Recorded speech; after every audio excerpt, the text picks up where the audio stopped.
Kemudian orang-orang Quraisy melarangku dan mereka berkata, apa kata orang-orang Quraisy? Kurang ajar ini, kasih syubhat.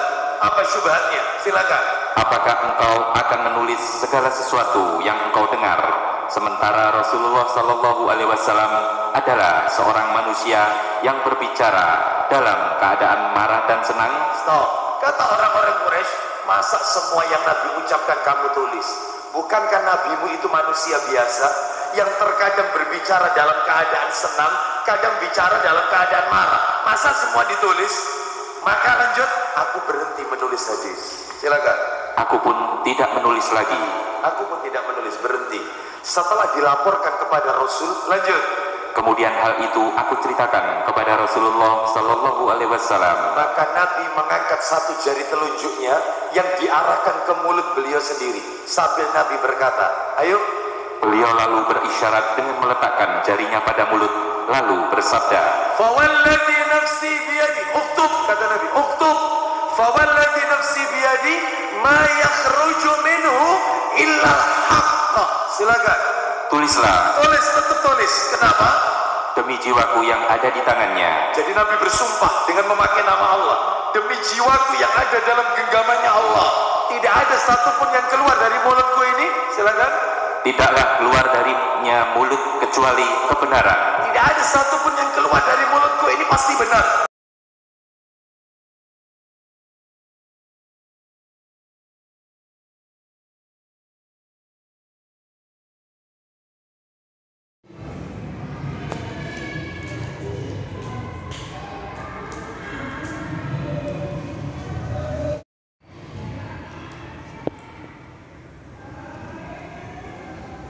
Apalagi dalam tasnya itu biasanya kan dari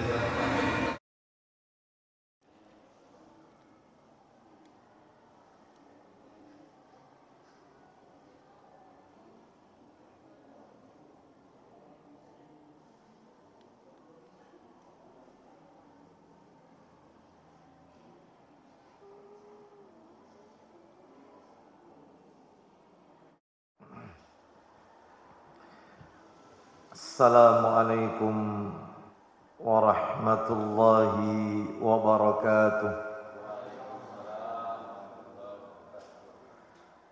Alhamdulillah,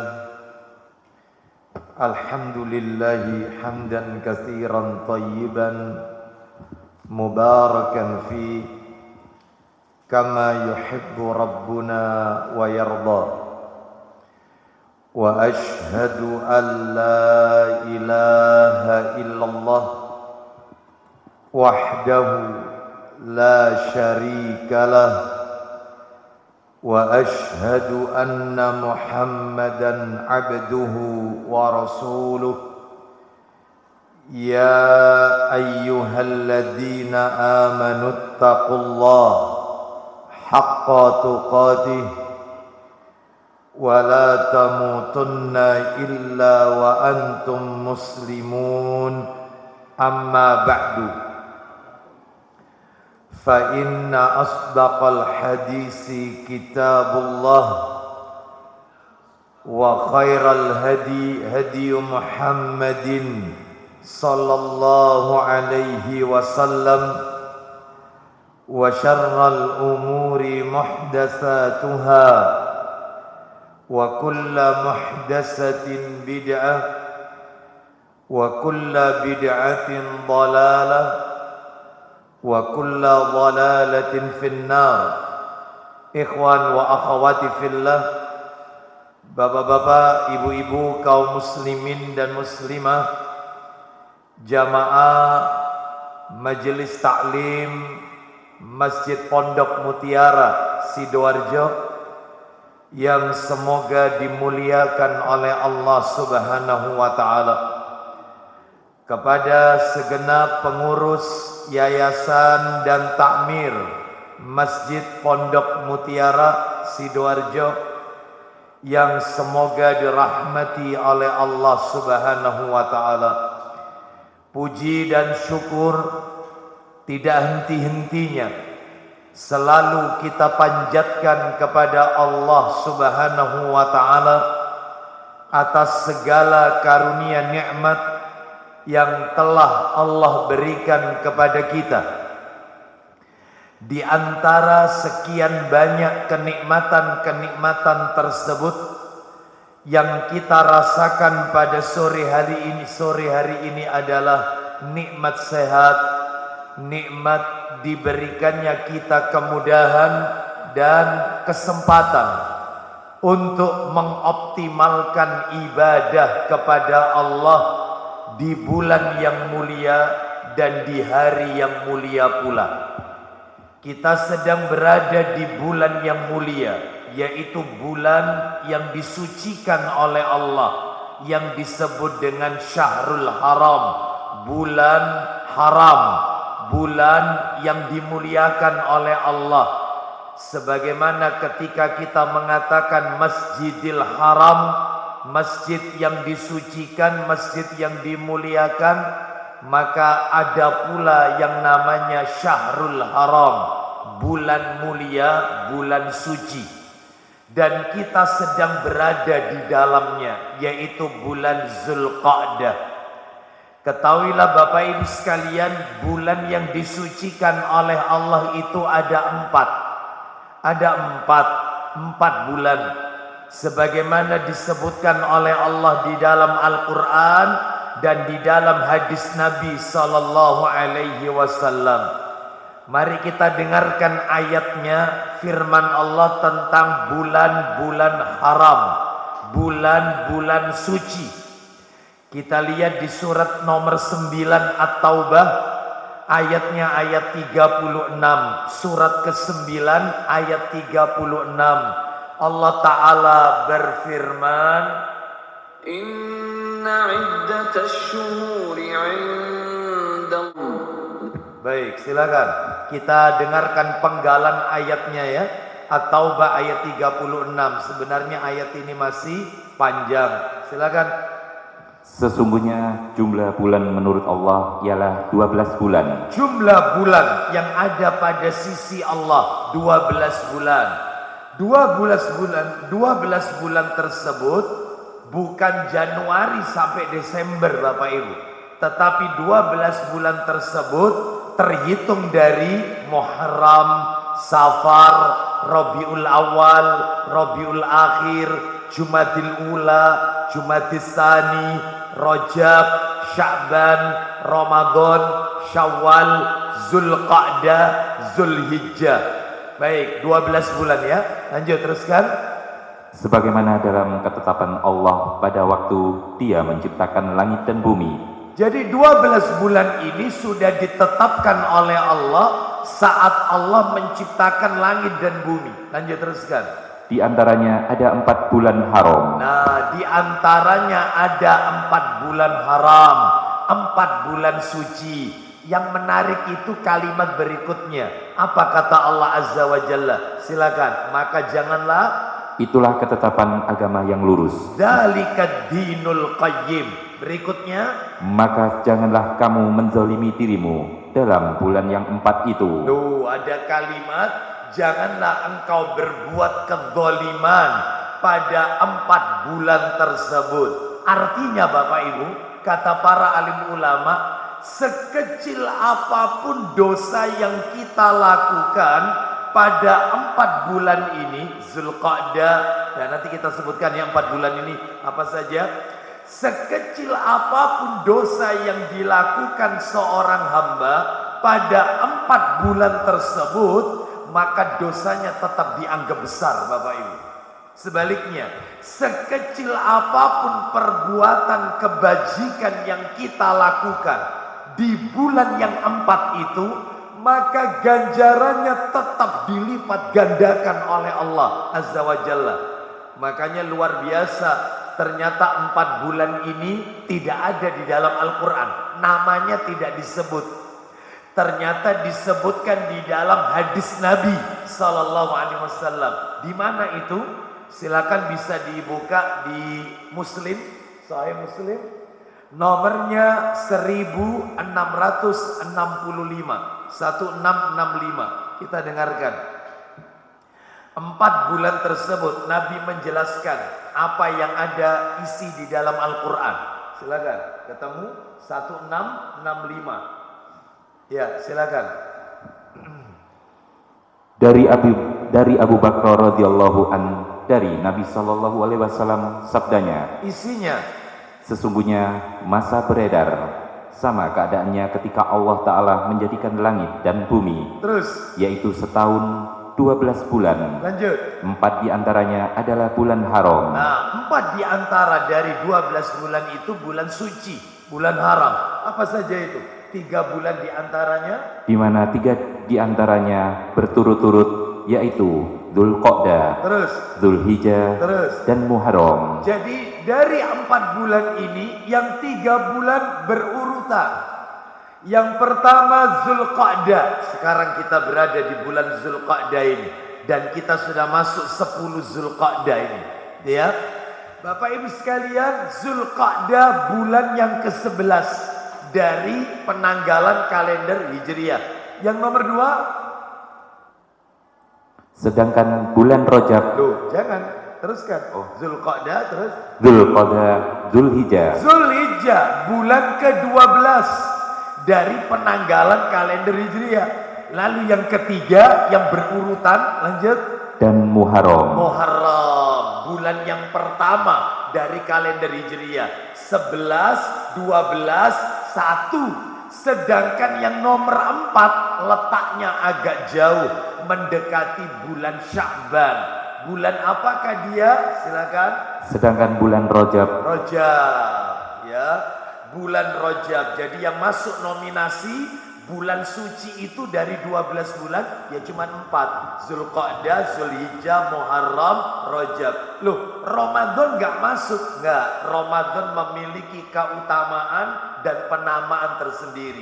Bulan rahmat, bulan ampunan, bulan pembebasan api neraka, bulan pintu-pintu surga dibuka, pintu-pintu neraka ditutup, syaitan-syaitan dibelenggu, ya bulan jihad, bulan sabar, banyak penamaannya Ramadan. Tetapi dia tidak masuk bulan suci. Makanya sedikit kesalahan yang perlu dikoreksi. Tidak sedikit di antara kaum muslimin yang suka menyebut Ramadan dengan bulan suci Ramadan. Sebenarnya bulan suci itu ya cuma 4. Ramadan tidak termasuk bulan suci. Kalau kita lihat di spanduk-spanduk, marhaban ya Ramadan, selamat kita memasuki bulan suci Ramadan. Lah ini yang perlu dikoreksi. Bulan suci itu ya sekarang ini. Jadi benar kalau misalnya di spanduk tertulis marhaban Dzulqa'dah, selamat, yaitu datang bulan suci Dzulqa'dah. Nah, Dzulhijjah, Muharram, dan termasuk Rajab. Baik, kita sedang berada di bulan suci dan kita sedang berada di hari yang dimuliakan oleh Allah, hari Jumat.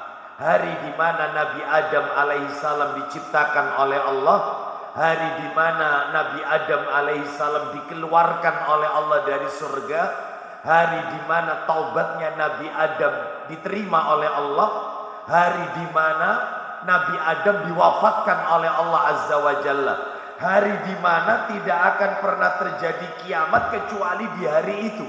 Hari di mana Allah menjadikan nama hari itu sebagai nama surat dalam Al-Quran. Hari itu tidak lain dan tidak bukan adalah Yaumul Jumu'ah, hari Jumat. Makanya ada surat Al-Jumu'ah. Ya, satu-satunya dijadikan nama hari, nama surat maksud saya, nama surat dalam Al-Quran. Oleh karena itu kita berada di bulan yang baik, hari yang baik. Mudah-mudahan seluruh amal kebajikan kita, baik yang sifatnya wajib maupun yang sunnah, diterima oleh Allah Azza wa Jalla. Doa-doa kita semuanya diijabah oleh Allah, amalan kita diridhoi oleh Allah Azza wa Jalla. Bapak Ibu rahimani wa rahimakumullah, sore hari ini kita dipertemukan kembali di Masjid Pondok Mutiara Sidoarjo, meneruskan pembahasan kita. Terakhir pertemuan kita yang lalu, Bapak Ibu, pertemuan kita yang lalu, kita telah menuntaskan kitab Arba'in An-Nawawi. Coba bayangkan Bapak Ibu, kitab Arba'in An-Nawawi itu di dalamnya terdapat 42 hadis Nabi. Sudah kita tuntaskan ya, kurang lebih berapa tahun itu ya? Hampir 2 tahun lebih mungkin ya. Karena kajiannya memang sebulan sekali ya. Nah, itu sudah tuntas kemarin. Sekarang mulai hari ini dan untuk kedepannya, jika Allah takdirkan kita bertemu kembali, materinya adalah sudah berganti kitab atau berganti buku. Adapun buku yang disepakati, pembahasan kitab yang disepakati adalah kitab yang ditulis oleh Syekh Abdurrahman bin Nasir As-Sa'di rahimahullah. Kitab yang berjudul Bahjatu Qulubil Abrar wa Qurratu Uyunil Akhyar fi Syarah Jawami'il Akhbar. Bapak Ibu kaum muslimin dan muslimah rahimani wa rahimakumullah. Buku atau kitab yang telah kami sebutkan tadi judulnya panjang ya, tetapi sudah diterjemahkan. Alhamdulillah, kitab terjemahan bahasa Indonesianya telah terbit. Diterjemahkan dengan terjemahan bebas Bapak Ibu. Jadi terjemahannya seperti yang ada di buku ini, yang saya pegang ini. Kurang lebih bukunya ini, buku panduannya, yaitu Mendulang Faedah dari Kalimat Nubuwah. Nah itu, di bawahnya ada tulisan, yaitu berisi 99 hadis pilihan. Jadi rupanya buku ini di dalamnya berisi tentang 99 hadis Nabi Sallallahu Alaihi Wasallam. Jadi kalau Arba'in An-Nawawi itu 42 hadis, kitab ini 99 hadis Nabi. Kira-kira berapa lama ini menghabiskannya ya?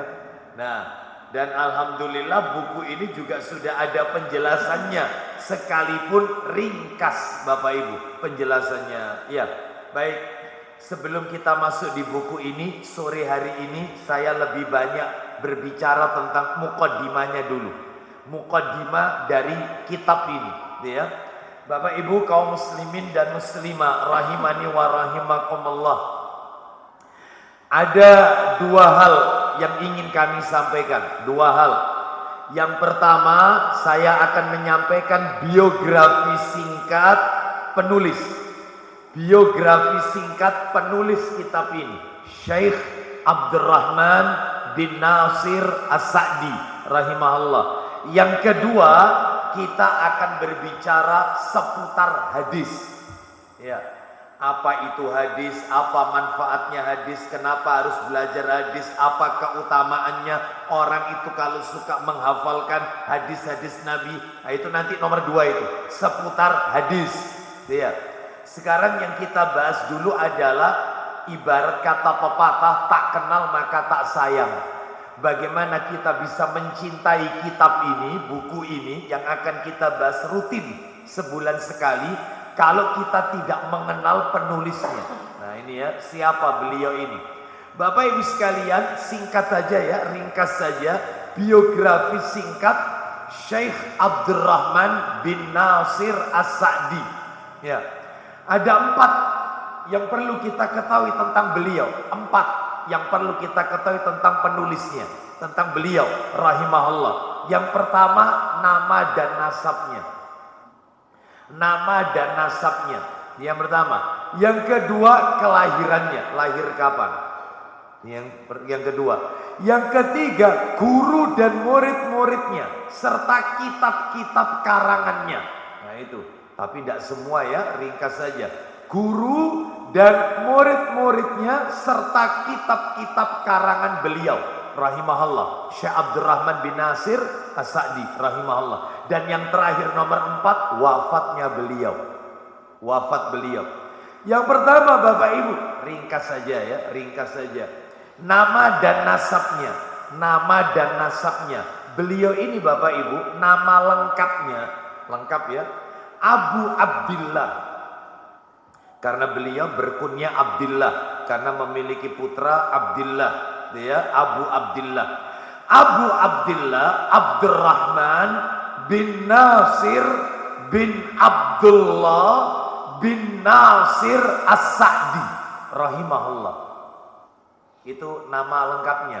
Abu Abdillah Abdurrahman nama aslinya, Abu Abdillah nama kunyah, Abu Abdillah Abdurrahman bin Nasir ya, bin Abdullah bin Nasir As-Sa'di. Ya, baik. Beliau ini ternyata dari Bani Tamim. Bani Tamim. Ya, Bani Tamim. Baik. Kita lanjutkan. Ini yang pertama, nasab, nama dan nasabnya. Yang kedua, kelahirannya. Beliau ini lahir pada tanggal 12 Muharram tahun 1307 Hijriah. Kalau Masehinya kurang lebih 1886. Oh, jauh sekali. Kita sekarang kan 2022 Masehi. Ini 1886. Lahirnya di kota Unaiza. Unaiza, Qasim. Nah, Bapak Ibu kalau menyebut dengar kata Qasim, pasti ujung-ujungnya larinya adalah ke Syekh Utsaimin rahimahullah. Karena memang markas besarnya ada di sini, kota ini, Qasim.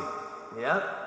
Baik, kita lanjutkan. Kemarin ada ikhwan kita, ya, ustadz kita, beliau imam juga, lulusan Qasim. Ya, kemarin. Kita lihat yang nomor 3 sekarang. Guru beliau, murid-muridnya beliau, dan kitab-kitab karangan beliau. Guru beliau, salah satu gurunya Syekh Abdurrahman bin Nasir As-Sa'di rahimahullah, yang paling terkenal. Namanya adalah Syekh Muhammad Asy-Syinkiti rahimahullah. Nah, ini ya. Jadi beliau dari Hijaz ini ya, penulis kitab tafsir Al-Quran ini, Syekh Muhammad Asy-Syinkiti. Judul tafsirnya itu adalah Adwaul Bayan. Adwaul Bayan. Tafsir Adwaul Bayan. Itu sudah ada terjemahan bahasa Indonesianya. Dan masih banyak kitab-kitab karangan gurunya ini. Jadi saya ulang, gurunya Syekh Abdurrahman bin Nasir As-Sa'di ini adalah Syekh Muhammad Asy-Syinkiti rahimahullah. Murid beliau yang paling terkenal. Murid beliau yang terkenal adalah namanya Syekh Muhammad bin Saleh Al-Utsaimin rahimahullah. Ini muridnya ini. Ya, muridnya. Ya. Karyanya beliau banyak, karyanya Syekh Abdurrahman bin Nasir As-Sa'di rahimahullah. Banyak yang bisa kami sebutkan, yang terkenal aja ya, banyak sebenarnya terkenal. Kami sebutkan beberapa saja. Yang pertama ini, kitab karangan beliau yang sampai sekarang selalu dikaji di majelis-majelis taklim. Yang pertama adalah Taisir Karimir Rahman fit Tafsiril Kalamil Mannan. Ya. Itu ya, terbit 8 jilid atau disingkat Tafsir As-Sa'di. Nah, itu ada Tafsir As-Sa'di, itu nama lengkap komplitnya Taisir Karimir Rahman fit Tafsiril Kalamil Mannan. Ya, disingkat Tafsir As-Sa'di, 8 jilid. Ada lagi yaitu Al-Qaulus Sadid fi Maqasidit Tauhid. Ya, ini. Dan termasuk salah satunya kitab yang kita bahas ini, Bapak Ibu sekalian, yaitu kitab yang berjudul Bahjatul Qulubil Abrar wa Qurratu Uyunil Akhyar fi Syarah Jawami'il Akhbar. Ya, yang diterjemahkan mendulang faedah dari kalimat nubuwah. Nah, isinya 99 hadis. Terakhir wafatnya beliau. Biografi singkat ini ya, wafatnya beliau. Jadi Bapak Ibu kalau mendengar nama beliau disebut, paling tidak panjenengan itu tahu. Oh, beliau nama aslinya ini, gurunya beliau namanya ini, muridnya beliau yang terkenal ini, kitab-kitabnya ini, wafatnya tahun sekian. Wafatnya adalah beliau wafat karena sakit ya, wafat karena sakit. Tanggal wafatnya 26 Jumadis Tsani 26 Jumadil Tsani tahun 1376. 1376. Atau kalau Masehinya 1956. Lahir 1886, wafat 1956. Kurang lebih 70 tahun usianya. Kurang lebih usia wafat, kurang lebih. Semoga Allah meridhai beliau dan menempatkan dalam keluasan surganya Allah Azza wa Jalla. Baik, ini biografi. Sekarang kita akan bahas materi yang nomor 2. Lah ini yang agak panjang. Sudah siap ya kitab-kitabnya ya? Baik. Materi yang nomor 2 adalah seputar hadis. Seputar hadis. Supaya enak belajarnya, saya bagi menjadi 5 pembahasan. Seputar hadis. 5 pembahasan. Pembahasan yang pertama yang akan saya sampaikan adalah yaitu pentingnya hadis atau kedudukan hadis di dalam Islam. Atau kalau bahasa kerennya urgensivitas hadis di dalam Islam. Apa perlunya pentingnya kedudukan hadis dalam Islam ini? Ini yang pertama ini. Yang kedua Bapak Ibu sekalian, kita naikkan lagi pembicaraan kita. Fungsi hadis. Fungsi hadis. Apa fungsinya hadis itu? Yang nomor 2. Yang nomor 3 Bapak Ibu, periode pembukuan dan pengumpulan hadis Nabi. Mulai kapan hadis itu dikumpulkan ini? Dibukukan sampai jadi begini. Ada yang Bukhari, ada yang Sahih Muslim, ada yang Tirmidzi, ada yang riwayat Ibnu Majah. Itu kan hadis-hadis semua itu. Riwayat Bukhari, riwayat Muslim, riwayat Abu Dawud, riwayat Ibnu Majah, riwayat Ad-Darimi, ya, riwayat Al-Baihaqi. Mulai kapan itu? Dikumpulkan dan dibukukan, dibukukan dan dikumpulkan. Itu yang nomor 3. Yang nomor 4 Bapak Ibu sekalian, yang nomor 4 materinya adalah persamaan dan perbedaan hadis Nabi dan sunnah Nabi. Apa tahu Ustaz? Ada hadis Nabi, ada sunnah Nabi, ada hadis Rasul, ada sunnah Rasul. Ini kok 2 hal yang berbeda apa sama? Sama atau berbeda? Nanti kita lihat ini. Perbedaan, persamaan dan perbedaan hadis dengan sunnah Nabi. Dan yang kelima materi penutup, mudah-mudahan waktunya cukup. Yang kelima adalah keutamaan orang-orang yang mempelajari hadis Nabi.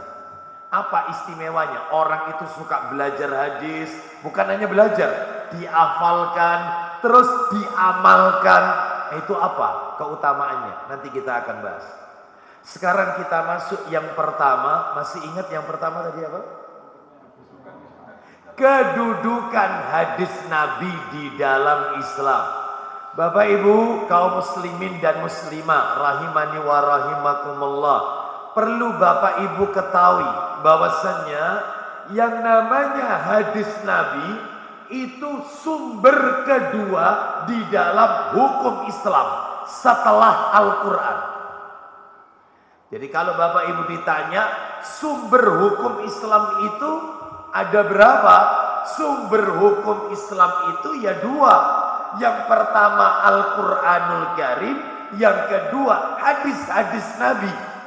Ulama menambahkan dengan pemahaman salafus saleh, dengan yaitu pemahaman para sahabat ridwanullah alaihim ajmain. Karena nggak cukup cuman Quran dan hadis Nabi kalau pemahamannya sesuai dengan pemahaman kelompok, ya. Nanti pemahamannya sesuai dengan pemahaman bendera masing-masing, pemahaman madzhab masing-masing, sehingga ditambahkan oleh para alim ulama dengan mengikuti pemahaman para sahabat. Sebab kan di luar sana banyak Bapak Ibu masjid-masjid yang selalu membuka kajian Quran hadis, Quran hadis. Masjid Syiah Quran hadis, masjid ini ba'da maghrib pembahasan Quran hadis. Semuanya mengkaji Quran hadis, Quran hadis. Sampai punya anak dikasih nama Randis, ya. Saking seringnya belajar Quran, hadis.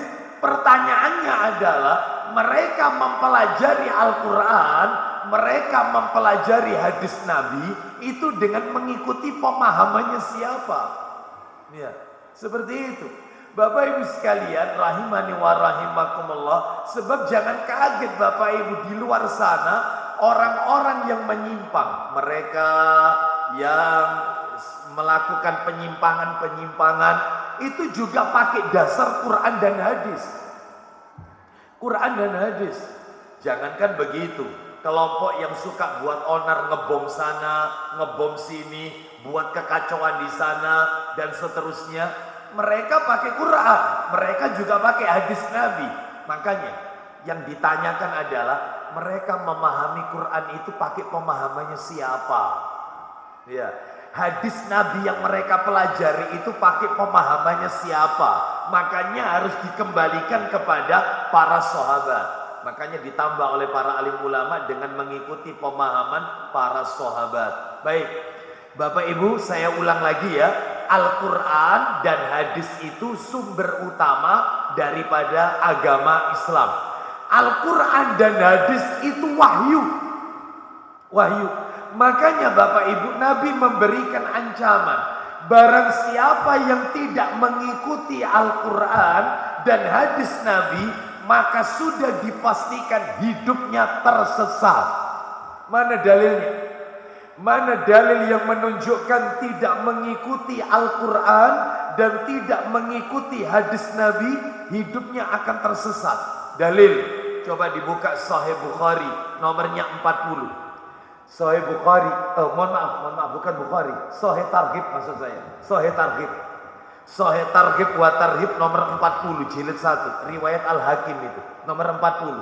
Sahih Targhib wa Tarhib nomor 40. Dari Ibnu Abbas radhiyallahu anhuma, dia berkata, Rasulullah sallallahu alaihi wasallam berkhutbah di hadapan para sahabat ketika Haji Wada. Silakan baca ini. Bahwa Rasulullah berkhutbah dari mana dulu? Dari Ibnu Abbas radhiyallahu anhuma berkata, ya, bahwa Rasulullah sallallahu alaihi wasallam berkhutbah di hadapan manusia pada Haji Wada. Haji Wada. Nah, mungkin Bapak Ibu bertanya, Ustaz, Haji Wada ini haji perpisahan? Iya, haji perpisahan. Jadi Bapak Ibu kalau pengen tahu Nabi itu haji berapa kali? Satu kali. Satu kali. Seumur hidup sekali Nabi itu haji. Lah terus kalau umroh 4 kali. Nabi umroh 4 kali seumur hidup. Loh, haji sekali, umrohnya 4 kali. Berarti Nabi itu pernah melakukan umroh dulu baru haji. Iya, umroh dulu baru haji. Iya. Adapun hajinya yang terakhir itu 4-4-nya ini di bulan Zulqa'dah. 4-4-nya bulan Zulqa'dah semuanya. Nah, adapun haji beliau yang terakhir itu haji wada istilahnya itu kan umroh dulu baru haji. Makanya disebut hajinya haji tamattu. Ya, dan itu yang paling bagus. Dan seluruh jamaah dari Indonesia semuanya pakai haji tamattu. Haji tamattu itu adalah haji yang diawali umroh dulu baru kemudian haji. Ya seperti sekarang ini yang berangkat, berangsur-angsur berangkat ini. Yang berangkat sekarang ini kan gelombang 1. Mereka ke Madinah langsung ini. Mereka Madinah. Berapa lama Ustaz di Madinah? 8 hari. 8 hari mereka di Madinah. 8 hari. Mereka mengejar keutamaan yaitu 40 waktu. Padahal Bapak Ibu, hadisnya bunyinya nggak seperti itu Bapak Ibu. Hadisnya itu mengatakan, Nabi pernah bersabda, barang siapa yang mengerjakan sholat berjamaah dan dia selama 40 hari, bukan 40 waktu, 40 hari, dan dia tidak pernah ketinggalan takbiratul ihramnya imam. 40 hari dikali 5. Kenapa kali 5? Kan sehari 5 waktu. Subuh, zuhur, asar, maghrib, isya, itu 40 hari. Berarti 200 waktu. Tidak pernah ketinggalan takbiratul ihramnya imam, maka dia terbebas dari 2 hal kata Nabi. Yang pertama terbebas dari sifat munafik, dan yang kedua terbebas dari api neraka. Nggak mungkin kulitnya ketemu api neraka. Asalkan 40 hari ini berjamaah dan tidak pernah telat. Nggak pernah ketinggalan imam takbiratul ihram, Allahu Akbar. Dia sudah di belakang ikut. dia nggak pernah jadi masbuk. Dia tidak pernah menjadi makmum terlambat. 40 hari bukan 40 waktu. Lah mereka salah memahaminya 40 waktu. Makanya benar, mereka di Madinah 8 hari. 8 kali 5 waktu kan 40 waktu. Kan sholat 5 kali, subuh, zuhur, asar, maghrib, isya, dikali 8 hari, 40 waktu. Makanya mereka 8 hari di Madinah. Lah terus Ustaz, dari Madinah mereka ke Mekah. Jadi 8 hari di Madinah, langsung mereka umroh, ngambil mikotnya di Zulhulaifah, yang sekarang terkenal dengan nama Bir Ali, ya. Lalu kemudian ke Mekah, tawaf, sa'i, tahallul, selesai. Setelah itu nunggu sampai tanggal 8. Lu berarti lama nunggunya. Iya, lama nunggunya. Itu gelombang 1. Lah gelombang 2 beda lagi. Kalau gelombang 2, gelombang 2 itu Bapak Ibu sekalian, gelombang 2 itu dia langsung ke Mekah. Jadi nanti mikotnya itu yalam-lam di atas pesawat. Itu gelombang 2. Kloter 2, kloter berikutnya itu gelombang 2. Nah itu mikotnya di Yalamlam, turun di Jeddah, langsung masuk ke Mekah, tawaf, sa'i, tahallul, selesai. Terus nunggu sampai tanggal 8. Jadi 2 gelombang ini sama-sama nanti tanggal 8 berangkat ke Mina, yaitu raminya jamaah. 8 Zulhijjah ke Mina, nginep di Mina. 9 Zulhijjah setelah matahari terbit mereka ke Arafah. Full Arafah, 5 juta manusia. Semua serba putih, padang Arafah ini. Sudah. Terus 9 malam setelah matahari terbenam, maghrib itu sholatnya ini. Setelah dia sholat di situ langsung berangkat kemana? Musdalifah untuk cari kerikil. Cari kerikil di Musdalifah dan nginep di Musdalifah. Ya, lah ada tendanya Ustaz di Musdalifah? Nggak ada tenda. Ya panas kepanasan, hujan ya kehujanan. Makanya ini nikmatnya di sini, ya seperti itu. Jadi Bapak Ibu sekalian sekarang sebenarnya nggak perlu susah-susah cari kerikil karena pemerintah Arab Saudi itu kalau tahun-tahun yang lalu ya sudah menyiapkan 2 juta kantong kerikil yang untuk lempar jumroh selama 3 hari berturut-turut ini. Sudah disiapin, jadi nggak perlu kita mukul-mukul batu sampai kecil-kecil, nggak perlu. Sudah disiapin kantong-kantongnya. Masya Allah pelayanan ini pemerintah Saudi. Nah itu nginep sampai tanggal berapa? 10 Zulhijjah kita sholat id. Mereka yaitu sholat subuhnya di Musdalifah, dan mereka bersiap berangkat yaitu untuk lempar jumroh. Lah itu yang kreditnya di situ Bapak Ibu. Tapi sekarang sudah diatur, ya. Jadi untuk Indonesia ada waktu-waktunya. Ya kalau kredit nggak boleh berangkat. Kalau kosong kita disuruh berangkat. Enak sekarang. Apalagi sudah lantainya sudah banyak ya. Nah setelah itu kemudian lempar jumroh. Lempar jumrohnya jumroh yang terakhir. Namanya Jumratul Aqobah. Jumroh terakhir. Kan jumroh ada 3. Ula, wusta, Aqobah. Tanggal 10 itu yang dilempar yang paling akhir. 7. Setelah itu tahallul. Ya. Loh setelah tahallul Ustaz. Setelah itu boleh pakai baju bebas. Boleh. Tetapi dia tidak boleh melakukan hubungan intim. Kenapa? Karena masih ada lempar jumroh berikutnya tanggal 11 Zulhijjah hari tasrek 12 sama 13 kalau mengikuti nafar sani yang lengkap yang sempurna. Jadi Nabi itu hajinya tamattu, umroh dulu baru haji. Makanya ada orang tanya sama saya, Ustadz gimana Ustadz, saya kalau daftar haji umur saya sudah tua Ustadz. Sedangkan daftar haji ini Ustadz daftar antriannya sudah 30 tahun lebih Ustaz. Hampir 40 kalau nggak salah. 40 lebih, 40 tahun lebih. Umur saya sudah 60 Ustaz. Kalau ditambah 40, 100 tahun umur saya Ustaz. Ya, iya kalau nututi Ustaz. Gimana kalau saya umroh saja Ustaz? Dananya tak tarik, uang hajinya tak pakai umroh. Nggak usah ditarik. Ya. Maka ada lagi tanya kepada saya, Ustaz, saya ini baru menikah Ustaz, saya kan tidak mungkin ikut mertua Pak Ustaz. Ya, mana yang saya dulukan Ustaz, beli rumah atau berangkat haji? Yang saya tahu loh ya, yang saya tahu, Saya belum pernah baca Al-Quran ada perintah, wahai orang-orang yang beriman, belilah rumah. Nggak ada. Nggak ada. Yang ada itu perintahnya adalah walillahi 'alan nasi hajjul baiti man istata'a ilaihi sabila. Ali Imran ayat 97 itu.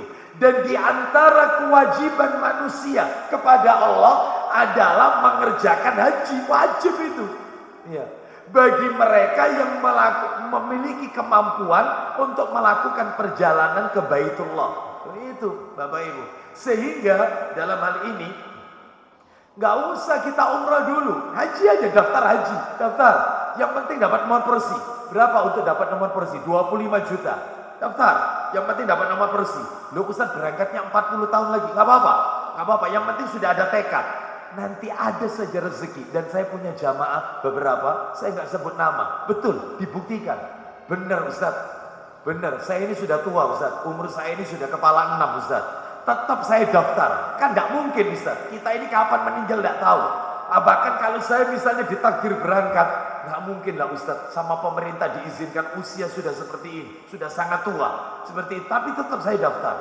Subhanallah, ya, mohon maaf, Masya Allah, qadarullah dapat 2 tahun setelah dia dapat nomor porsi sama istrinya, dia dapat rezeki, ada saja rezeki, berangkat umroh, tapi ini tetap dia berjalan, ini dia berangkat umroh suami istri, dan Masya Allah dapat 3 tahun setelah umroh itu ada saja rezeki itu.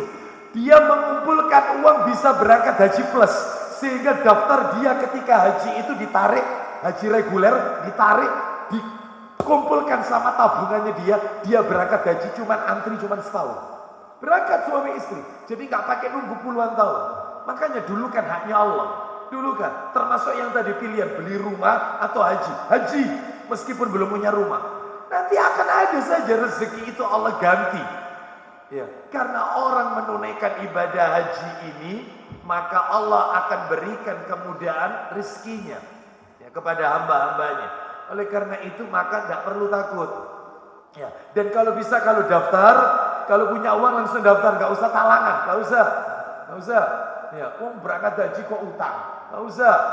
Pakai dana talangan. Justru gara-gara dana talangan itu antrian tambah aja. Karena utang. Yaitu penyebabnya. Panjangnya antrian gara-gara dana talangan. Gak usah. Mau ibadah kok utang. Ya. Jadi punya uang 25 juta. Berdua sama istri berarti 50 juta. Langsung nomor porsi. Dapat kepegang. Selesai. Tidak tahu kapan berangkatnya. Yang penting sudah niat. Sudah daftar. Nanti ada saja. Entah umroh. Entah nanti ganti haji plus. Ada saja. Iya. Dan ini banyak jamaah saya yang sudah membuktikan. Oleh karena itu yang penting niatnya kuat, yaitu ingin mengikuti petunjuk Rasulullah SAW. Kita lanjutkan ya, Bapak Ibu sekalian. Nah, Nabi ketika menunaikan haji wada, haji terakhir, mungkin Bapak Ibu bertanya, Ustadz, waktu itu yang bersama Nabi berapa orang Ustadz? Yang ikut haji wada bersama Nabi. Bapak Ibu harus tahu, jumlah para sahabat ketika Nabi wafat, jumlah sahabat Nabi ketika Nabi wafat, kan tidak begitu lama setelah haji wada Nabi wafat. Jumlah totalnya ini, sebagian ulama mengatakan 100.000 lebih sahabat. Sebagian ulama mengatakan 100.000 lebih sahabat. Ada yang berani memastikan 114.000 sahabat Nabi ketika Nabi wafat. Dan ketika ikut haji wada, 100 ribuan orang yang ikut waktu itu. Dan pada waktu itu Nabi berkhutbah. Ustadz, belum ada pengeras suara waktu itu. Iya. Loh, suaranya Nabi didengar sampai orang paling belakang. Iya. Itulah salah satu mujizat yang Allah berikan kepada Rasulullah SAW. Jadi Nabi itu selain punya mujizat, tangannya bisa memancarkan air. Ya. Terus kemudian Nabi membelah bulan. Bulan terbelah 2. Isra Mi'raj. Termasuk Al-Quran. Mujizat paling besar. Maka salah satu mujizat yang Allah berikan adalah suara Nabi bisa terdengar orang yang paling belakang ketika haji wada. Bayangkan ini, gak ada pengeras suara dan Nabi tidak berteriak. 100.000, bayangkan. Dan semuanya mendengar ucapannya Nabi. Apa itu? Mas, ucapannya Nabi ketika haji wada. Lanjut.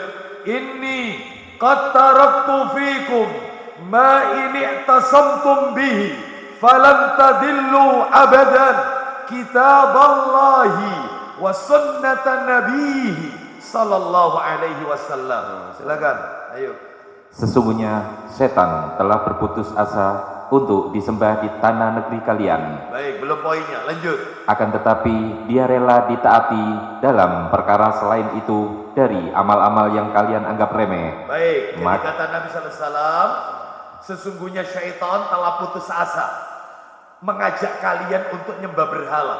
Karena semua orang sudah mentauhidkan Allah. Setan putus asa mengajak kalian untuk syirik. Tetapi setan gak pernah putus asa untuk menyesatkan kalian dalam ibadah-ibadah yang kalian anggap remeh, yaitu masalah bid'ah, masalah nambahi ibadah dan seterusnya. Setan gak pernah putus asa. Makanya betul kata Sufyan Ats-Tsauri rahimahullah. Apa kata beliau? Al bid'atu ahabbu ila iblis minal maksiyah. Perbuatan bid'ah itu lebih disenangi iblis daripada maksiat. Daripada zina, daripada mencuri, daripada minum khamr, iblis paling suka sama bid'ah. Kenapa? Al maksiyatu yutabu minha wal bid'atu la yutabu minha. Orang yang melakukan perbuatan maksiat mudah diajak tobat. Pelaku maksiat itu pelaku dosa besar, gampang diingatkan. Mas, dosa mas, agamanya apa? Islam, apalagi Islam, dalilnya banyak, itu dosa mas, itu maksiat dosa, mudah diingatkan dan dia sadar sekalipun agamanya bukan Islam. Tetapi pelaku bid'ah susah diajak tobat, susah. Kenapa? Karena dia beranggapan apa yang dia lakukan itu benar. Itu ya, apa yang dia lakukan itu adalah benar.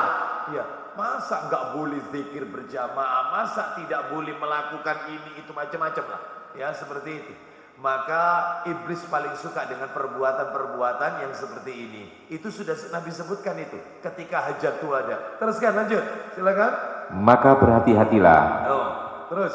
Sesungguhnya aku telah meninggalkan pada kalian sesuatu yang mana kalian tidak akan tersesat untuk selama-lamanya. Tuh, Nabi sudah katakan. Aku tinggalkan kalian sesuatu yang apabila kalian berpegang pada sesuatu itu, kalian tidak akan tersesat selama-lamanya. Apa itu mas? Lanjut. Selama kalian berpegang teguh kepadanya. Apa itu mas? Dua itu, silakan. Yaitu kitabullah Al-Quranul Karim dan sunnah nabinya Al-Hadis. Nah, Al-Hadis. Siapa yang berpegang pada Quran dan hadis tidak akan tersesat untuk selama-lamanya. Ya, jadi inilah pentingnya mempelajari hadis Nabi. Mohon maaf, kedudukan hadis di dalam Islam sebagai sumber hukum kedua setelah Al-Quran. Bahkan Bapak Ibu sekalian, hadis Nabi itu juga wahyu loh. Wahyu. Ya, jadi hadis-hadis Nabi ini adalah wahyu. Ya, ucapan Nabi itu juga merupakan wahyu. Nanti kita akan jelaskan ya dalilnya. Saya tambahkan dalil. Coba dibuka Abu Dawud. Tuh, Abu Dawudnya jilid 3. Antum ada yang pernah download? Abu Dawud jilid 3. Ana bacakan saja. Abu Dawud nomornya nomor 4604. 4604. Abu Dawud ya, Abu Dawud. Kita dengarkan Bapak Ibu sekalian, rahimani wa rahimakumullah. Silakan Abu Hurairah. Afwan, tangan kiri. Ya. Dari Al-Mikdam bin Ma'di Karib. Ayo dibaca, radhiyallahu an. Silakan. Dari Al-Mikdam bin Ma'di Karib radhiyallahu an, dari Rasulullah sallallahu alaihi wasallam, beliau bersabda, "Ala inni utitul kitaba wa mislahu ma'ahu." Silakan. Ketahuilah, sesungguhnya aku diberi Al-Quran dan semisal bersamanya As-Sunnah. Nah, lihat. Nabi sudah mengatakan, ketahuilah, sesungguhnya aku ini diberi oleh Allah Alkitab, Al-Quran, dan yang seperti Al-Quran bersamanya, yaitu As-Sunnah atau Al-Hadis. Berarti kalau begitu hadis Nabi itu sumber hukum Islam setelah Al-Quran. Quran hadis, Quran hadis. Itu nggak bisa dilepas ini. Ya, sebab ada Bapak Ibu di luar sana, maaf ya, di luar sana, yang mereka itu nggak mau pakai hadis Nabi. Mereka dinamai kelompok, namanya kelompok Quraniyun, Quran minded, hanya Quran. Menurut dia bahwasanya hadis Nabi itu ucapan manusia, Abu Hurairah itu manusia, ya, Ibnu Umar itu manusia, Aisyah itu manusia, perawi-perawi hadis itu manusia, dan manusia bisa salah. Tapi kalau Quran nggak bisa salah, makanya cukup bagi kita Quran, nggak perlu hadis. Quraniyun, ya.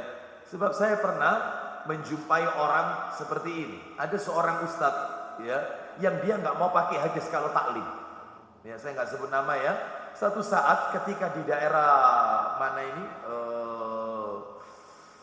salah satu masjid di daerah mana ini setelah Jember itu, apa itu ada? Bukan. Prapen. Nah, salah satu masjid di daerah Prapen. Saat itu kita pada saat itu sholat duhur di situ, ketemu si ustadz ini. Tuh, dalam hati saya, ini kan ustadz yang dia nggak mau pakai hadis. Ya, karena apa? Karena salah satu murid pengajiannya, ibu-ibu, itu juga taklim dengan saya, suka lapor. Ustadz gimana ustadz ya? Nggak usah diikuti. Iya, nggak usah diikuti. Lah ya ustadz, saya sudah lama ngaji sama mau ninggalkan itu ya nggak enak loh. Iya, ini urusan akhirat ini. Iya. Nah, saya makanya tahu. Nah, setelah itu saya perhatikan aja. Saya perhatikan ternyata dia keluar dari masjid. Saya perhatikan kakinya itu keluar dari masjid kaki kiri. Betul ini. Keluar masjid itu kaki kiri yang didulukan, bukan kaki kanan. Terus saya lihat dia pakai sepatu, itu kaki kanan. Oh, menarik ini, menarik, bagus ini ya. Saya datang. Assalamualaikum. Waalaikumsalam warahmatullah. Ustadz, mohon maaf, boleh tanya Ustadz? Iya. Saya perhatikan Ustadz tadi keluar dari masjid kaki kiri. Terus pakai sandal, pakai sepatu, itu kaki kanan.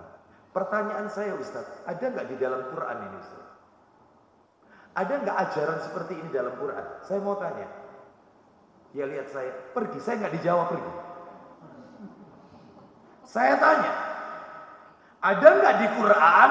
Kalau keluar masjid maka kaki kiri, masuk masjid kaki kanan, pakai sepatu kaki kanan, melepas alas kaki kiri. Saya tanya, ada nggak di Quran? Gak dijawab, tinggal pergi. Dilihat tok, pergi. Bapak Ibu sekalian, orang yang hanya pakai Quran dijamin ibadahnya nggak akan sempurna. Karena di dalam Al-Quran tidak pernah dijelaskan sholat itu rukuk, sholat itu kalau sedekap di dada, takbiratul ihram itu sejajar dengan daun telinga. Ketika setelah takbiratul ihram baca Allahumma ba'id baini wa baina khotoyaya, baca ta'awud, baca basmalah, baca al-fatihah, baca surat. Saya tanya, ada nggak itu di Quran? Nggak ada. Rukuk itu memegang lutut, harus sejajar kepala, nggak boleh mendongak ke atas, nggak boleh terlalu merunduk, rata. Sampai-sampai ada hadis Nabi, andai kata air diletakkan di punggung, itu maka tidak tumpah. Kata Nabi, rata. Terus tangannya memegang lutut, nggak boleh digenggam, harus direnggangkan. Ada nggak di Quran? Nggak ada. Makanya dipastikan orang yang nggak mau pakai hadis Nabi, maka ibadahnya bermasalah pasti. Pasti tidak. Saya mau tanya, ada nggak di haji? Tentang haji tanggal 8 di Mina, 9 yaitu Arafah, 10-nya 9 malam Musdalifah, 10 lempar jumroh yang dilempar Aqabah dulu, tanggal 11-nya baru ula wusta Aqabah. Saya tanya, ada nggak di Quran tentang itu? Ada. Maka orang yang cuma pakai Quran saja, nggak mau pakai hadis Nabi, maka ibadahnya kacau, sesat, dan akan menyesatkan orang. Nggak boleh. Lu berarti kalau gitu Ustadz, fungsinya hadis itu menerjemahkan atau menjabarkan isi Quran. Nanti kita bahas. Kita masih yang nomor satu ini, kedudukan hadis di dalam Islam. Jadi jelas ya di sini kesimpulannya, hadis itu Bapak Ibu sekalian sumber hukum yang kedua setelah Al-Quran. Sekarang nomor dua. Nah ini jawabannya tadi itu yang saya singgung barusan. Yang kedua, yang kedua adalah fungsi hadis, betul ya? Nomor dua ya? Ya, fungsi hadis. Hadis itu Bapak Ibu sekalian fungsinya adalah menjabarkan isi Al-Quran. Tidak mungkin kita bisa memahami Al-Quran tanpa bantuan hadis Nabi Sallallahu Alaihi Wasallam. Harus, mana dalilnya? Ada dalil, ada. Yuk kita dengarkan dalilnya. Disebutkan dalam Al-Quran. Lu ada di Quran Ustaz? Iya di Quran ini Bapak Ibu. Ada di Quran surat nomor 16. Surat 16 itu An-Nahl ya. 16 itu An-Nahl. 16 itu fungsi hadis ada di sini. Fungsi hadis itu penjabar Al-Quran, menjelaskan isi Quran. Surat nomor 16 ayatnya 44. 16 ayat 44. Yuk kita lihat. Allah Ta'ala berfirman surat An-Nahl ayatnya 44. Allah berfirman. Iya, pelan-pelan Abu Hurairah bacanya nanti. Silakan. Ayo, mereka kami utus dengan membawa keterangan mukjizat dan kitab-kitab. Stop. Sekarang poinnya, pelan-pelan Abu Hurairah. Poinnya, intinya, silakan. Dan kami turunkan al-zikr, Al-Quran kepadamu. Stop. Ulang lagi, kami turunkan. Dan kami turunkan al-zikr, Al-Quran kepadamu.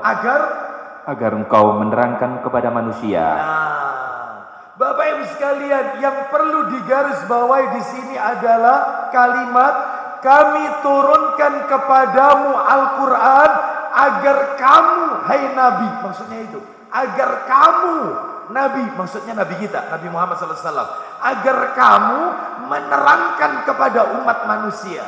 Ayo kita lihat penjelasan para ulama tentang ayat ini. Banyak.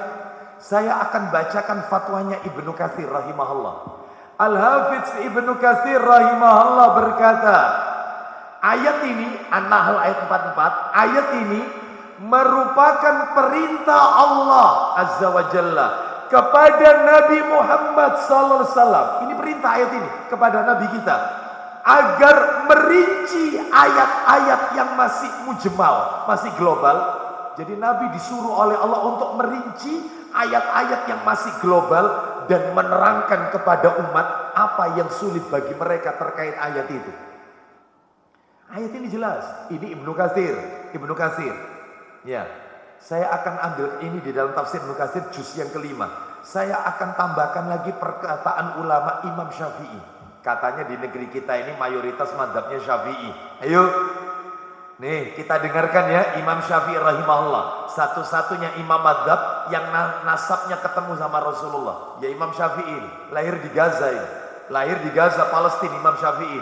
Dan beliau dibesarkan oleh single parent, oleh ibunya, tanpa ayah. Nah, belajar ke Makkah, belajar ke Madinah dengan Imam Malik. Belajar dengan Imam Malik. Umur 10 tahun hafal Quran. Umur 16 tahun sudah jadi qadhi, hakim. 16 tahun jadi hakim. Memutuskan perkara-perkara besar di kalangan para ulama. Umur 16. SMA kelas 1 itu. Selevel. Memang cerdas. Imam Syafi'i. Apa kata beliau? Di dalam kitab Al-Mahsul, juz yang ketiga, halaman 513. Imam Syafi'i mengomentari ayat ini. An-Nahl ayat 44. Apa katanya? Ayat ini menjadi dalil bahwasannya sabda-sabda Nabi itu merupakan penjelas Al-Quran. Lihat Imam Syafi'i rahimahullah mengatakan ayat ini menjadi dalil hadis-hadis Nabi, sabda-sabda Nabi itu merupakan penjelas isi Quran. Nah, makanya tanpa hadis nggak bisa. Harus pakai hadis yang memahami isi Al-Quran. Apalagi ditambah lagi perkataan ulama yang lain. Contohnya seorang ulama dari negeri Aljazair. Siapa namanya? Syekh Abu Bakar Jabir Al-Jazairi rahimahullah. Punya kitab tafsir namanya Tafsir Al-Aisar. Tafsir Al-Aisar di juz keempat halaman 212. Begini kata beliau. Ayat ini menjelaskan, ayat ini berarti An-Nahl tadi itu, ayat 44. Ayat ini menjelaskan kedudukan sunnah yang sangat dibutuhkan, kedudukan hadis yang sangat dibutuhkan. Fungsinya sebagai penjelas isi Al-Quran yang masih global. Jadi Quran itu masih global Bapak Ibu, masih mujmal, perlu rincian-rincian. Lah siapa yang merinci? Nabi Muhammad sallallahu alaihi wasallam. Terakhir ulama nomor 4. Supaya banyak ini yang kita dapatkan keterangan para ulama. Saya ambilkan dalam kitab At-Tamhid juz 23 halaman 234. Imam Ibnu Abdul Bar rahimahullah berkata, tidak mungkin, saya ulang, tidak mungkin memahami ayat Quran melainkan lewat Rasulullah. Bukankah ayat yang berbicara tentang sholat, puasa, zakat, haji masih global? Nabilah yang menjelaskan dalam hadis-hadisnya. Barang siapa menolak hadis Nabi yang sahih, maka dia sesat dan jahil, kata Imam Ibnu Abdul Bar rahimahullah. Jadi hadis itu fungsinya penjelas isi Quran, dijelaskan. Ya, baik. Jadi dengan keterangan ini sudah paham kita ya. Ini fungsi hadis. Nomor tiga Bapak Ibu sekalian. Nomor 3. Yang nomor 3, apa tadi nomor 3? Pembukuan. Singkat aja ini Bapak Ibu, ini bicara sejarah ini ya, panjang sebenarnya. Ringkas saja, saya ringkas saja. Saya mampatkan aja. Jadi pembukuan dan pengumpulan hadis Nabi, periodenya dibagi 3. Mohon maaf ini. 3 periode pengumpulan dan pembukuan. Pembukuan dan pengumpulan hadis Nabi. 3 periode. Periode pertama, jadi ada 3 tahap ini maksudnya, 3 tahapan. Tahapan pertama, penulisan hadis. Hadis itu awalnya ditulis dulu. Sejak kapan ini? Sejak zaman Rasulullah. Dan Nabi tahu itu. Kalau itu ditulis, Nabi tahu. Mana dalilnya kalau Nabi tahu? Saya minta tolong Abu Hurairah radhiyallahu an, saya carikan ini yang sudah saya download aja. Insya Allah masjid. Hah? Ya, antum sudah ada? Tidak ada, ya. Yang sudah di-download ini aja. Sebenarnya masjid punya kitabnya ini. Abu Dawud jilid 3. Abu Dawud jilid 3. Oh, Abu Dawud jilid 2. Nomornya 3646. 3646. Abu Dawud. Nah ini. Dari Abdullah bin Amr. Nah silakan. Dari Abdullah bin Amr radhiyallahu an. Abu Dawud nomor 3646. 3646. Ayo dibaca. Dari Abdullah bin Amr radhiyallahu an, ia berkata, Silakan. Aku menulis segala sesuatu yang aku dengar dari Rasulullah sallallahu alaihi wasallam. Loh, aku tulis semua yang aku dengar dari Rasul. Penulisan hadis sudah ada. Terus orang-orang Quraisy, silakan. Agar aku bisa menghafalnya. Terus. Kemudian orang-orang Quraisy melarangku dan mereka berkata, Apa kata orang-orang Quraisy? Kurang ajar ini, ngasih syubhat. Apa syubhatnya? Silakan. apakah engkau akan menulis segala sesuatu yang engkau dengar, sementara Rasulullah sallallahu alaihi wasallam adalah seorang manusia yang berbicara dalam keadaan marah dan senang? Stop. Kata orang-orang Quraisy, masa semua yang Nabi ucapkan kamu tulis? Bukankah nabimu itu manusia biasa yang terkadang berbicara dalam keadaan senang, kadang bicara dalam keadaan marah? Masa semua ditulis? Maka lanjut, aku berhenti menulis hadis. Silakan. Aku pun tidak menulis lagi. Aku pun tidak menulis, berhenti. Setelah dilaporkan kepada Rasul, lanjut. Kemudian hal itu aku ceritakan kepada Rasulullah sallallahu alaihi wasallam. Maka Nabi mengangkat satu jari telunjuknya yang diarahkan ke mulut beliau sendiri. Sambil Nabi berkata, ayo. Beliau lalu berisyarat dengan meletakkan jarinya pada mulut, lalu bersabda, Fawalladhi nafsi biyadi, uktub, kata Nabi, uktub. Fawalladhi nafsi biyadi, ma yakhruju minhu illal haqqa. Silakan. tulislah, Tulis, tetap tulis. Kenapa? demi jiwaku yang ada di tangannya. Jadi Nabi bersumpah dengan memakai nama Allah. Demi jiwaku yang ada dalam genggamannya Allah, tidak ada satupun yang keluar dari mulutku ini. Silakan. Tidaklah keluar darinya mulut kecuali kebenaran. Tidak ada satupun yang keluar dari mulutku ini pasti benar, kecuali benar. Tulis, tidak ada satupun yang keluar dari mulutku ini sesuatu kecuali sesuatu itu pastilah kebenaran. Tulis. Berarti ucapan Nabi itu wahyu, Bapak Ibu. Wa ma yantiqu anil hawa in huwa illa wahyu yuha. Surat An-Najm itu. Tidaklah yang Nabi ucapkan itu berdasarkan hawa nafsunya, tetapi yang Nabi ucapkan itu adalah wahyu yang Allah firmankan, Allah wahyukan. Berarti dalam hal ini metode pertama, metode penulisan. Jadi dulu di zaman Nabi nulis di pelepah kurma, ya ditulis. Ini metode pertama. Metode kedua, tahap kedua, pengumpulan hadis. Nabi sudah wafat. Pengumpulan hadis. Sejak kapan ini? Sejak tabi'in. Loh, mulai tabi'in dikumpulkannya. Iya. Ketika di zaman sahabat itu belum ada. Ketika tabi'in baru dikumpulkan, yaitu dalam tulisan yang disebut dengan sohifah atau kumpulan lembaran catatan-catatan hadis. Makanya Bapak Ibu jangan kaget ada istilah Sohifah Sa'id bin Jubair, muridnya Anas bin Malik. Anas itu sahabat, muridnya nggak ketemu Nabi, muridnya namanya yaitu Sa'id bin Jubair. Ini tabi'in. Anas bin Malik itu sahabat. Contoh lagi ada kata-kata atau tertulis Sohifah Bashir bin Nuhaik. Siapa ini? Muridnya Abu Hurairah. Abu Hurairah itu siapa? Sahabat Nabi, ketemu Nabi. Sedangkan dia punya murid namanya Bashir bin Nuhaik. Ini tabi'in, gak ketemu Nabi, gak lihat raut wajahnya Nabi. Hidupnya, lahirnya Nabi sudah wafat. Itu mulai dikumpulkan. Nah, makanya disebut sohifah. Nah, itu ya. Murid-muridnya sahabat, muridnya yang kumpulkan. Sudah. Terus Bapak Ibu, dan semakin meluas sampai di zaman Khalifah Umar bin Abdul Aziz. Dikumpulkan itu, sohifah itu. Ya, di zaman sahabat enggak terjadi ini. Cuma ditulis di lembaran-lembaran. Begitu sahabat sudah banyak yang meninggal, gantian murid-muridnya, berarti tabi'in. Itu yang dikumpulkan. Masya Allah. Baru metode nomor 3. Apa itu metode tahap ketiga? Pembukuan hadis. Sudah dikumpulkan, sekarang dibukukan. Awalnya dikumpulkan campur. Bab ini, bab tauhid, bab toharoh, bab ini, bab jenazah, bab puasa, bab sholat. Jadi satu, yang penting dikumpulkan dulu.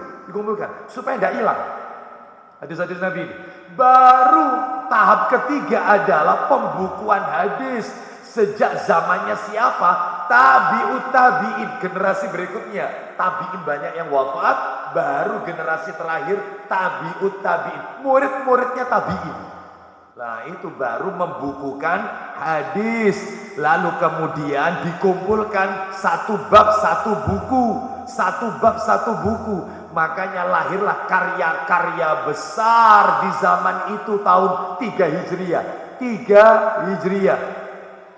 Ya, pada tahun 3 Hijriah, yaitu di mana lahir karya-karya besar seperti Sahih Bukhari, Sahih Muslim. Ini ulama-ulama mengumpulkan apa yang sudah dibukukan.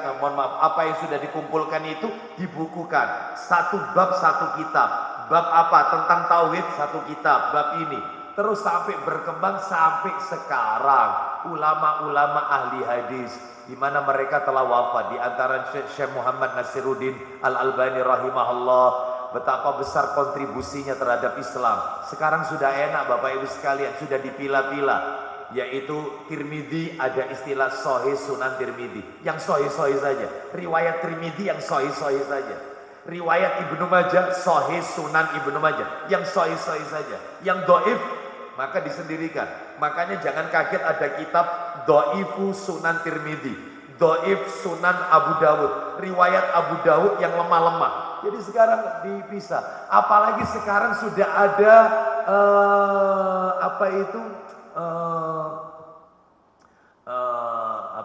tinggal download di Play Store itu apa istilahnya? Aplikasi. Ada aplikasi untuk mengetahui hadis ini sahih atau dhaif. Masya Allah, gampang. Kalau mau panjenengan nanti tak share. Tapi semua perintahnya bahasa Arab semua ya. Nah, perintahnya bahasa Arab. Tinggal hadisnya apa panjenengan? Kan sekarang banyak bertebaran itu hadis riwayat Facebook. Kan ada ya, yang ngarang-ngarang gitu ya, ngawur-ngawur. Hadis riwayat IG, Instagram, hadis riwayat WA, gitu ya. Barang siapa yang mengamalkan ini sekian maka akan dapat ini. Maka share sekian orang maka Anda akan waduh yang kayak begini nih ya. Ini hadis riwayat Facebook yang kayak begini. Lah itu tinggal diketik aja dimasukkan hadisnya itu apa di situ, langsung klik muncul. Hadis ini dari ulama ini dia terburu dusta sehingga derajatnya adalah maudhu palsu karena ada seorang perawi namanya ini dulu masa hidupnya lengkap. Loh itu bahasa Arab Bapak Ibu.